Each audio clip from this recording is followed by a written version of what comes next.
Hey, bonjour tout le monde, j'espère que vous allez bien, bienvenue dans une nouvelle vidéo dédiée à Ansible et notamment à Jinja. On est dans cette 111e vidéo dédiée à Ansible.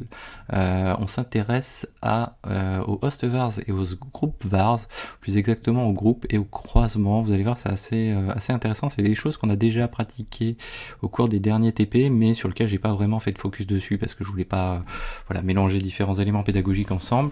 Là, maintenant qu'on est sur du Jinja, on peut s'intéresser à ces éléments-là. Alors là, je vous le montre principalement dans la ligne de commande, mais sachez toujours qu'on peut, ce qu'on fait entre double accolade, etc., tout ça, c'est valable dans les templates. Moi, si je le fais, c'est simplement pour gagner du temps. Alors, ce qu'on va faire, c'est qu'on va lancer 6 pseudo VM grâce à notre script de la vidéo qu'on a vue dans la vidéo 14 de Ansible. Donc, notre script deploy.sh -create. Et là, on veut 6 pseudo VM en fait, qui sont des containers Docker. Je vous ai déjà tout expliqué dans la vidéo 14. Donc là, on se retrouve avec tout notre petit parc. Ce qu'on va faire, c'est qu'on va générer le répertoire Ansible aussi, qui permet d'avoir l'inventaire de disponible. Donc là, on va se rendre dans ce répertoire. Si je regarde dedans, je retrouve bien ces éléments-là. Si je fais un cat sur mon inventaire, j'ai bien mes 6 machines qui y sont représentées. Alors nous, on va s'amuser à faire des croisements entre groupes, récupérer des informations des host vars. Donc l'objectif de la vidéo, c'est de voir comment on peut récupérer des informations d'un autre groupe, des variables d'un autre groupe, principalement avec des petites astuces. Donc je vous invite à vraiment essayer de bien assimiler les choses. C'est pas compliqué, mais c'est assez pratique. Donc ce qu'on va faire, c'est qu'on va scinder ces machines en 2 groupes. Alors on peut leur donner comme ça, peu importe. Donc première chose ici, donc pour faire 2 groupes, on va donc se placer ici. On est dans le groupe all, on va déclarer, donc faire un bloc children pour déclarer 2 sous-groupes. Premier sous-groupe, ça va être les managers. Et donc les managers, on va faire comme ceci, toc toc toc, voilà. Donc là, j'ai oublié celui-ci, voilà. Et puis les workers, n'est-ce pas? Et voilà. Donc ça, c'est quelque chose qu'on a vu dans une vidéo quand on a installé Docker Swarm, notamment en quelques lignes, en quelques tasks. C'est ce genre de pratique qui permet de gagner pas mal de temps et qui permet de se faciliter la vie. Pour ces 2 groupes, alors là il nous manque juste le host, hop, voilà, host, pour déclarer. Donc on va créer 2 groupes et ces 2 groupes vont avoir chacune une variable spécifique et une variable générique. Donc première chose qu'on va faire, on va avoir un fichier manager.yml dans lequel on va déclarer une variable commune, donc par exemple myvar, par exemple. Je vais mettre ici je suis le groupe manager, par exemple, manager, et puis une variable qui est spécifique à manager qui s'appelle manager. Voilà, je vais pas trouver plus original, donc là je peux mettre ceci est la var de manager, ok. Et ensuite on va faire la même chose de l'autre côté, sauf qu'on va le faire pour les workers, bien sûr. Donc ça, je le sauvegarde. On va faire un copier-coller. Voilà. On va renommer celui-ci. Du coup, on va l'appeler worker. Alors attention, toujours les noms de fichiers ou de répertoires doivent correspondre au groupe. Ici, ça, on va indiquer worker.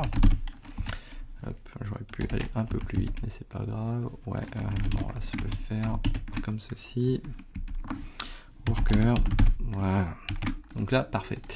Donc maintenant, on va pouvoir travailler sur mettre en évidence en fait ce que je veux vous montrer à travers cette vidéo, les différents cas d'utilisation possibles. Première chose, si on veut lister les machines d'un groupe, qu'on soit dans ce groupe ou qu'on soit à l'extérieur de ce groupe, c'est ça aussi qui est très intéressant.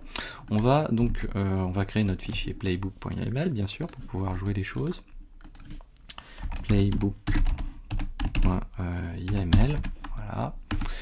Et dans ce playbook.yml, bien sûr, on va remettre nos éléments de base. Donc on va mettre my first playbook, par exemple. Ensuite, on va dire que nos hosts, on veut tourner sur tous. Et puis derrière, on va jouer des tasks, bien sûr. Alors là, en l'occurrence, première task, ce qu'on va faire, c'est on va chercher à lister les machines d'un groupe. list of manager en groupe. Ok. Donc par exemple, et là on va utiliser donc toujours debug comme on l'a fait toujours avec le Jinja jusqu'ici. Je vous le répète, hein, ça fonctionnerait pareil si on était dans des fichiers de template, etc. Le but c'est plus de gagner du temps, pas remettre un fichier, etc. Là, qu'est-ce qui va se passer si on veut la liste des machines d'un groupe? Donc ce qu'on peut faire en Jinja, c'est utiliser le groups entre crochets et spécifier le nom du groupe en question. Donc là par exemple, ça va être manager. Donc si j'ai cet élément là, si je le sauvegarde, si je lance mon Ansible à côté, qu'est-ce qui va se passer? Donc si je fais un Ansible-playbook-i, mon inventaire et mon playbook, si je lance cet élément là, qu'est-ce qui va se passer? Voilà, donc pour chacune des machines sur lesquelles va passer la task, donc là pour l'instant j'ai fait aucune sélection de machines particulières, donc sur chaque machine finalement, puisque j'ai ma boucle qui itère sur mon inventaire, hein, donc sur chacune des machines là, il joue cette task là, et cette task, à chaque fois qu'elle est jouée, elle affiche la liste des machines qui composent le groupe manager. Donc c'est les machines 5, 6 et 7. On les retrouve ici, le groupe manager 5, 6 et 7. J'aurais pu faire pareil exactement pour lister les éléments de worker. Bon, je ne vais pas le faire pour la démo. Donc ça c'est première chose. Vous allez voir, on va aller un petit peu plus loin ensuite. Ensuite, par exemple, si je veux avoir une machine spécifique de ce groupe, par exemple la première du groupe, je vais lui passer un 0, et là dans ce cas de figure là, si je relance, qu'est-ce qui va se passer? Je vais avoir bien sûr la machine qui compose le premier élément de ce tableau, de cet array, et du coup c'est la 172.17.0.7, hein, c'est classé en fonction de l'inventaire qui est là, donc premier élément, donc le 0, le 1, le 2, et on peut, donc comme on est sur du Python, alors on peut pas faire de slice, hein, je préviens tout de suite, mais on peut par exemple passer un -1, comme ceci, et là si je lance le -1, il va m'afficher le dernier élément. Donc voilà, donc ça c'est quelque chose, donc première chose à retenir en termes de manipulation. Autre élément, donc ensuite pour poursuivre notre manipulation, donc là on était sur une liste de managers, donc du coup je peux appliquer ce qu'on a déjà vu en Jinja, c'est-à-dire faire une boucle for sur les éléments qui composent ce groupe finalement, pour pouvoir agir sur chacun des éléments du groupe. Donc là je vais dire for serveur de ma boucle for donc de mon groupe, donc pour chaque élément du groupe qui est là, je vais récupérer une variable qui s'appelle serveur. Ici je vais pouvoir l'afficher du coup toujours le double accolade, ne pas l'oublier, hein, c'est pas ce qu'on a fait, on est dans notre boucle for qu'on peut se permettre de supprimer la double accolade, il nous la faut. Et du coup si je fais ça et que je relance, hop là, alors j'ai un pourcentage for hop là, ouais, bien sûr, il me manque une indentation, hein, je suis dans un bloc YAML. Hop, voilà. Et donc là, vous voyez, alors bon, là c'est parce qu'on est sur le mode debug, hein, si on était sur un template, le anti-slash serait interprété. Là, il n'est pas interprété, mais il faut considérer qu'on est dans le cas de figure où ça s'affiche sur une ligne différente à chaque fois. Donc on a bien notre boucle for qui itère, hein. D'ailleurs, pour le voir, on peut faire SRV comme ceci. Si je relance comme ça, hop, vous voyez, j'ai bien SRV devant chacune des itérations. Donc ça, c'est un autre... donc on va un petit peu plus loin dans l'exemple. Alors, derrière, qu'est-ce qui se passe? On peut vouloir accéder pour chacune des machines aux variables de ce serveur spécifiquement. Donc là, pour pouvoir lister les variables d'un serveur, on utilise le host var ici, et on va lui spécifier le serveur en question. Donc là, de cette manière-ci, on va par exemple, donc là on a, rappelez-vous, ici on a chacun des serveurs qui est listé, et pour chacun des serveurs là, on va dire, moi je veux récupérer le host var. Donc là, ça on peut éventuellement le supprimer. Et donc là, ça va nous permettre d'accéder au host var de ce serveur, de chacun des serveurs en l'occurrence. Alors bon, là c'est un petit peu, il y a beaucoup d'éléments, mais si on arrive en bout d'éléments, bon, il nous met tout d'un bloc, hein, de toute façon. Mais en gros, on a pour chacun des serveurs la liste de ces host var. Après, bien sûr, on va pouvoir accéder donc au host var, donc on peut le combiner avec ce qu'on a vu jusqu'ici, hein. On peut dire, tiens, ben voilà, moi pour le groupe manager. Alors ouais, on peut se remettre sur une seule ligne si on le souhaite. Voilà, de toute façon ça change pas grand chose dans notre cas de figure. Là, on va considérer qu'on est dans le même cas que tout à l'heure, donc c'est-à-dire que on va récupérer de notre groupe manager. Donc là c'est vraiment pour essayer de vous montrer qu'on peut imbriquer un peu plus fortement les choses. On va dire qu'on récupère un des serveurs du groupe, et si je veux récupérer une variable, alors voilà, si on se met comme ça, admettons que je veuille récupérer les variables, donc les host vars du groupe, non pas d'un serveur spécifiquement, mais les variables du groupe. Pour faire ça, je vais utiliser le host var de cette manière-ci, et je vais pouvoir lui passer alors rapidement, ok, un crochet, toc toc, donc déjà le groupe c'est ici, host vars, le groupe, le manager, et derrière ce que je vais faire, c'est que si je veux récupérer les variables de groupe, finalement les variables de groupe, il me suffit de prendre un seul serveur du groupe, j'ai pas besoin de prendre tous les serveurs du groupe, j'en prends un seul, et comme il est partie active de ce groupe là, eh bien sûr je vais pouvoir récupérer la variable de groupe. Donc là si je veux faire ça, je peux dire tiens voilà, je prends que le premier élément du groupe, j'applique le host var dessus, et du coup ça va me permettre d'accéder aux variables, au host var du groupe, ou de ce serveur là spécifiquement, mais du groupe également. Et là vous voyez qu'on retrouve donc ces host var, donc cette fois-ci ça a été mis en forme, parce qu'on n'est plus sur le format liste, etc. Mais du coup vous voyez qu'on peut accéder aux variables du groupe ou de ce serveur spécifiquement. Donc si on veut accéder à, par exemple, la variable qu'on a définie sur le... Donc là on est dans le groupe manager. Dans ce groupe manager, on a défini une variable qui s'appelle manager. Si je veux accéder à cette variable manager, il suffit finalement d'enchaîner et de dire ok, récupère-moi tous les host var, et dans les host var, je veux la clé qui va être manager. Ok, c'est bien, là ici c'est pas le groupe, hein, c'est la variable en question.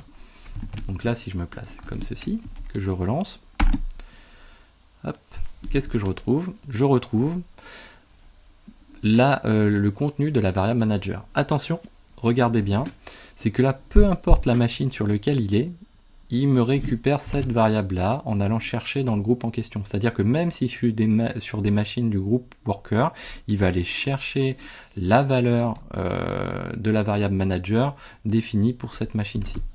Et donc, c'est ce qui me permet d'afficher pour chacune des machines ceci. Alors si on poursuit, on peut rajouter même un when, une condition, et dire, juste pour vous montrer qu'on croise bien les choses, première chose, on va se dire, tiens, pour toutes les machines du groupe worker sur lequel j'exécute cette tâche-là, je vais exécuter cette tâche-là uniquement pour les machines du groupe worker. Juste pour vous montrer qu'on récupère bien pour les machines du groupe worker les éléments du groupe manager. Et donc pour ça, je vais faire un when.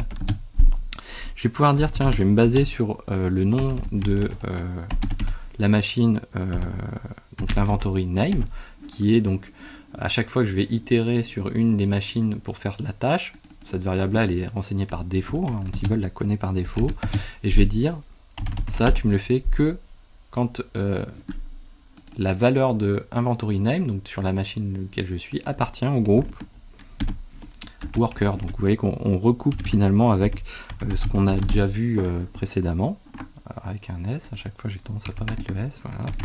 Et donc si je relance ça, qu'est-ce qui va se passer? Vous allez voir, on va skipper, hop là, alors je devrais avoir une erreur quelque part, groups worker, inventory name, pourquoi inventory name? Là, je dois avoir host name, pardon, ouais, ok, j'étais un petit peu vite, host name, voilà, donc si je relance comme ceci,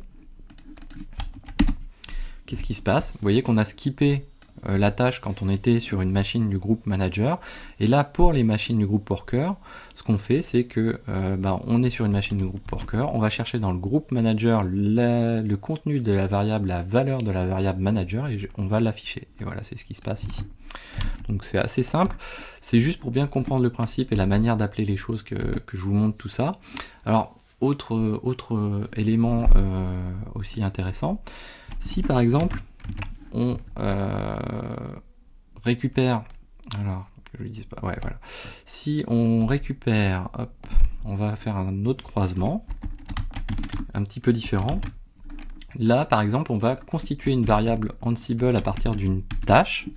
Donc, pour chacune des machines, on va lancer la commande hostname et la valeur retournée par cette commande hostname, on va le renseigner dans la variable underscore hostname. Ok, jusque-là, hyper simple. Derrière, qu'est-ce qu'on veut faire? Nous, ce qu'on veut, c'est récupérer le contenu de cette variable. On va faire exactement de la même manière dont on l'a fait tout à l'heure. Au lieu que ce soit ici manager, bah, ça va être underscore host underscore name. Donc là, si je sauvegarde, hop, voilà, donc on va mettre ici. Et là, qu'est-ce qui s'est passé? Donc là, on a accédé au premier niveau de cette variable. Cette variable ici, c'est un register. Ce register, ce qui se passe, c'est qu'il n'enregistre pas une seule variable, hein, c'est un contenu c'est une map hein, en fait, avec des systèmes de clés-valeurs. Et vous voyez que nous, ce qu'on veut, c'est récupérer finalement le stdout. Donc la valeur exactement. Donc on va récupérer le stdout. Donc on poursuit toujours, donc on veut une clé supplémentaire, on veut la stdout. Si je la lance ici, qu'est-ce qui se passe? Là, j'ai bien affiché mon hostname. Et vous voyez que la valeur de mon hostname, ce n'est pas la valeur de chacune des machines qui est là, puisqu'on affiche toujours la même valeur ici. Hein.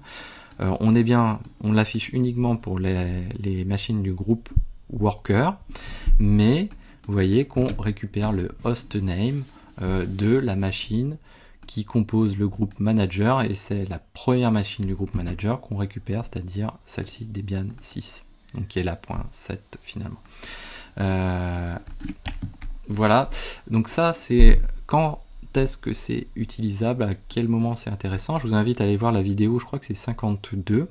Par exemple, quand vous avez un groupe, voilà, exemple concret de quand on l'a utilisé précédemment, c'est qu'on a défini un cluster swarm avec des managers, des workers, et ce cluster swarm, pour pouvoir le définir, on l'a initialisé sur un seul des managers. Quand on le définit, on génère un token à la création, et ce token a été généré sur la machine manager. Du coup, on a pu enregistrer ça dans une variable au moment de la création, de l'initialisation, et cette variable, on a eu besoin de pouvoir l'utiliser pour les autres machines, des autres groupes et des autres éléments, et du coup, il a fallu faire appel à cette variable-ci. Et pour garder ce format dynamique, ce que j'ai fait, si vous regardez la vidéo en question, c'est que j'ai appelé les variables du groupe manager sur la première machine, et j'ai récupéré le token en question que la tâche m'a permis d'enregistrer, et à chaque fois ces machines là vont chercher, donc à chaque fois qu'on passe sur une des machines, on va chercher la valeur du token de cette machine-ci, ce qui permet de rejoindre le cluster swarm finalement. Donc ça, c'est très souvent utilisé quand on a des principes manager, worker, master, slave, etc. C'est très souvent utilisé. Ça peut être, vous voyez, à différents titres utilisé. Là, ce qui est important, c'est surtout de bien comprendre ces principes-là. Je vous invite à refaire les petites démarches pour bien assimiler les choses si vous avez des doutes. Faites des changements éventuellement, etc. Mais c'est très intéressant de pouvoir manipuler les choses comme ça. Voilà, donc j'espère que cette vidéo vous a plu. N'hésitez pas à la partager, à mettre des pouces bleus, à commenter. Et moi, je vous dis à très bientôt sur Xavki.